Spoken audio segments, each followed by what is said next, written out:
There's a quiet kind of heartbreak that doesn't make much noise. It happens when someone who always shows up starts to realize that no one ever really shows up for them. It's not the dramatic betrayal that hurts the most. It's the small, constant imbalance. The text left unanswered. The favors forgotten. The way people assume you'll say yes, even before they ask. Kind people often learn this lesson the hardest way. That the world can confuse gentleness for weakness. That empathy, when not protected, can become a magnet for those who take more than they give. And yet, they keep showing up because kindness isn't a strategy for them. It's who they are. But even the warmest hearts grow tired of being seen as endless. Why do kind people, the ones who give, listen, and care, so often end up being taken for granted? It's a pattern that repeats quietly across friendships, relationships, and workplaces. Psychologically, kindness creates comfort. When someone is consistently understanding and forgiving, others begin to feel safe around them. But sometimes that safety slips into entitlement. The human brain tends to normalize what's consistent. When a person's goodness never wavers, others stop seeing it as effort. They see it as a given. There's a term in psychology called the availability heuristic. It describes how we tend to value things based on how rare or noticeable they are. And when kindness is always available, people start to stop noticing. What once felt like a gift starts to feel like background noise. And the kind person, the steady one, becomes invisible in their own generosity. But underneath that calm exterior, something deep begins to shift. A quiet ache forms between wanting to stay true to who they are and realizing the world doesn't always honor it. To understand why kind people are taken for granted, we have to look beneath the surface, into the subtle psychology of perception and boundaries. Kind people often carry what psychologists call a high agreeableness trait. It's a personality dimension linked to empathy, patience, and a strong desire to maintain harmony. On the outside, this makes them easy to love, but internally, it can create a tension between compassion and self-protection. When someone values peace more than confrontation, they often absorb discomfort quietly. They'd rather be the one slightly hurt than the one who hurts someone else. So they smile through inconvenience. They say, "It's okay," when it's not. And little by little, their silence teaches others that they'll always adjust. Consider a simple scene. A friend forgets to return a call. It stings, but the kind person shrugs it off. They're probably busy. Next time, the same friend cancels plans last minute. "No problem," they say again. But soon, the pattern becomes one-sided. The effort is never mutual. And because the kind person never complains, others never notice the imbalance. There's also an emotional paradox at play. Kind people feel deeply, but they rarely express their pain in proportion to it. They minimize it, not because it doesn't hurt, but because they don't want to make others uncomfortable. In psychology, this is related to empathic distress, the tendency to internalize others' needs so strongly that one's own becomes secondary. But here's the hidden cost. When you always prioritize peace, you start to disappear in it. People stop seeing your effort because your grace makes everything look easy. They forget that behind your calm is endurance. Behind your patience is restraint. And soon, kindness becomes expected, not appreciated. There's another layer too, the way certain personalities are drawn to kindness.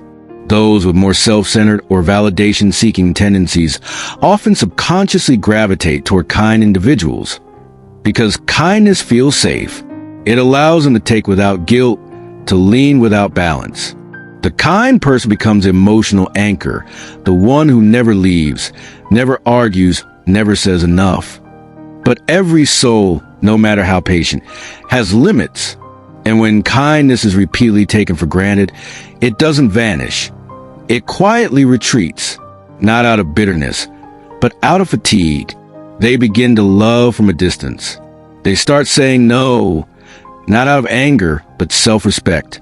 And sometimes, that's the most heartbreaking transformation of all, when someone so gentle finally realizes they must guard their light. Being kind in a world that often overlooks kindness is both beautiful and heavy. It asks you to keep your heart open, even after it's been misunderstood. To keep giving, without losing the awareness that your worth doesn't depend on what others see. We'll go deeper into the psychology of boundaries, self-worth, and how kind people can remain compassionate without being consumed. Because real kindness isn't about saying yes to everything. It's about giving from a place of strength, not depletion. And when kindness meets self-respect, something powerful happens. People stop taking it for granted and start realizing it was rare all along. Sometimes, what looks like kindness on the surface is a deeper form of emotional survival. Many kind people grew up believing that love must be earned through helpfulness, through being easy, through never being a problem. They learned that peace came when they softened their edges, that affection followed when they made themselves useful. So their kindness became not just generosity, but identity. It's not a choice. It's who they became to stay connected, accepted, and safe. Psychologists often describe this as fawning, one of the lesser-known trauma responses. Instead of fighting or fleeing, the fawn response seeks safety by pleasing, by anticipating needs, avoiding conflict, smoothing over tension before it erupts. And while it looks like compassion, it's often rooted in fear. The fear of rejection, of being too much, or being left behind. Over time, that conditioning can blur the line between kindness and self-erasure. Because when your worth is tied to what you give, saying no can feel like betrayal. Not to others, but to yourself. And yet, even outside trauma, there's another reason kind people are overlooked. In social dynamics, power often flows toward confidence and scarcity. Assertive voices command attention. Gentle ones are absorbed into the background. The quiet friend who remembers every detail of your life rarely becomes the center of it. The co-worker who always helps with your workload rarely gets the recognition. Kindness, by its nature, doesn't demand notice. But the world tends to reward what demands, not what deserves. There's also what psychologists call emotional inflation. The more someone receives care or understanding without cost, the less they value it. It's the same reason people cherish apologies from those who rarely apologize, but overlook constant forgiveness from those who always do. And that's the paradox of kindness. The more freely it's given, the easier it becomes to ignore. Yet, behind that invisibility, there's immense strength.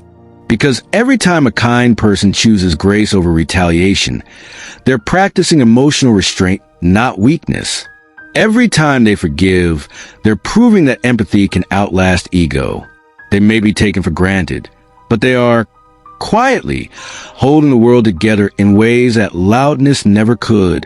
If you ever felt unseen in your kindness, it doesn't mean you're naive. It means you've been giving love in a language not everyone knows how to speak back. The truth is, kindness is not just an act. It's a worldview. It's the belief that even in disappointment, gentleness matters. That the world doesn't get better by mirroring its harshness, but by softening it. But still, being kind in a world that misunderstands softness can be lonely. You start to wonder if people value your presence or just your patience. You question if they see your heart, or only what it can do for them. There's a quiet kind of exhaustion that follows, the emotional fatigue of constantly holding space for others while no one notices the space you need. And yet, that fatigue can become the turning point, because somewhere along that path, a realization forms. You are not kind because people deserve it. You are kind because it's your way of staying whole. True kindness isn't a transaction. It's not about earning love or proving worth. It's about integrity, the decision to remain gentle even when the world isn't. And when you begin to understand that, your kindness changes shape. It becomes firmer, clearer, rooted in self-respect. You stop giving out of fear of losing people. You start giving because it's who you are, not because it's what keeps others close. And that's the moment you reclaim your power. Kindness without boundaries invites imbalance. But kindness with boundaries, that's wisdom. That's self-love disguised as grace. So maybe the question isn't why kind people get taken for granted, but how they can stop letting it define them. Because being kind doesn't mean being endless. You can say no and still be compassionate. You can walk away and still wish them well. You can protect your peace without hardening your heart. And when you start honoring your own limits, something beautiful happens. Your kindness begins to shine again, not as submission, but as strength. People begin to notice. Respect grows where assumption once lived. And the ones who truly value you will meet your gentleness with gratitude, not expectation. So, if you're someone who's ever felt invisible in your care, remember this. The world needs your light, but not at the cost of your flame. Be kind, but be whole.